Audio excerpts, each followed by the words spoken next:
Hi, Matt with etrailer. Today we're going to be talking about the Gustafson square cross frame light, and this is going to be a LED dinette light. So this is going to be something that'll last a long time and gives you a fair bit of light in your dining area. So let's check it out. We have a ton of different light fixtures here at etrailer, but what makes this one unique is really the design of it. So there's not too many of those that have this, I would call it probably more of a rustic style, since we do have this more squared off metal to it. And that metal does give it a little bit of heft, but not too much where it's going to damage your ceiling.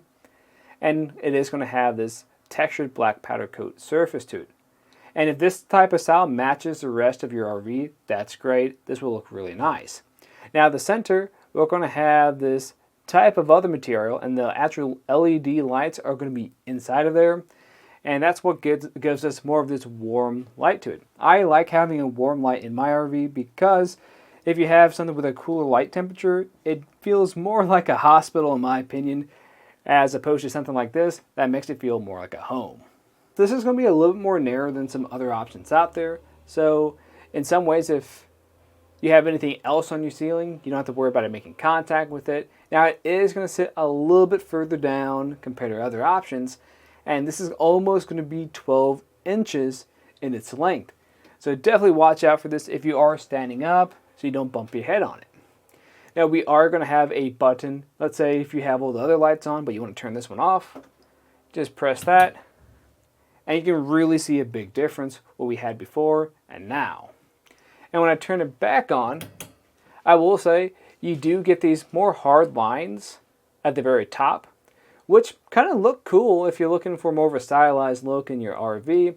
But what's really nice about this light at this location is when you are having a meal with your family or you want to play a card game with them, you'll have that light to do those activities. So overall, I do think it's going to be a solid option for most people if you're not worried about bumping your head on here and the RV is going to be more of this type of style. That's perfect. Now, if you do decide to go with this, let us know how it's working for you in either a comment review, and definitely send us a picture to see how it looks inside your space and how much light it's bringing you guys. And as for the installation, it is going to be a fairly simple process, but we do talk about some tips and tricks to help you along the way. So first, we want to start off by taking off our old light fixture. So in our case today, it's kind of hard to reach. So I'm just going to grab a smaller ratchet with a bit on the very end of it and remove it this way. I'd recommend also keeping the hardware to this because the kit we have today doesn't come with any hardware, so you're probably going to have to reuse this. If this hardware is damaged, I'd recommend just picking some extra up so you can install your light fixture. Really just 2 screws for most of them. We're going to have these wire nuts that are already on here. Sometimes these aren't going to be on there, so we're lucky enough that we can reuse this. If you don't have any on here currently, then you can pick them up. Now, sometimes you'll have this type of style. This is going to be something you'll have to cut off or break off, and those aren't recommended to reuse. So if you have the wire nuts, you'll be good to go. Our original light did have 2 bulbs on it, so we had an extra wire in the equation. All I did was just cap this off with a wire nut and some electric tape, so we should be good to go. Now we can put our new light fixture up there.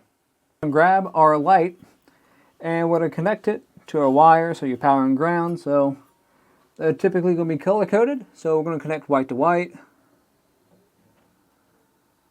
and twist those together. Now when you're doing this, I recommend not allowing the wire to hold up the weight of the fixture, since this is going to be of construction of metal, so it's going to be a bit heavier, so that could damage something. Then we're going to connect black to black. Once we have both of these connected, I'm going to grab my wire nuts and twist those on. If you have a friend too, it could make this a bit easier so they can hold this up for you. Then we'll come up and make sure everything kind of gets stuffed into this bracket here, or the bottom of here. No wires just sticking out on the edges. And when you're doing this process of screwing it into place, we want to ensure that it's going to be in the orientation I want it to sit at, and that when we put our screws through here, I'm not going to be making contact with any wires. Once I've done that, then I can actually start screwing it into place. And something I do kind of appreciate with this design is using a just regular screwdriver is going to be pretty manageable because they leave a wider gap here for us to get it lined up. Once it's hanging there still and you're holding it, have someone else put power back on, just so you can check your light fixture before you screw it into place. Just so you don't, if something doesn't work, you don't have to take it down, fix it, and put it back up. But in our case today, we're good to go. And again, I'm Matt, and thanks for watching.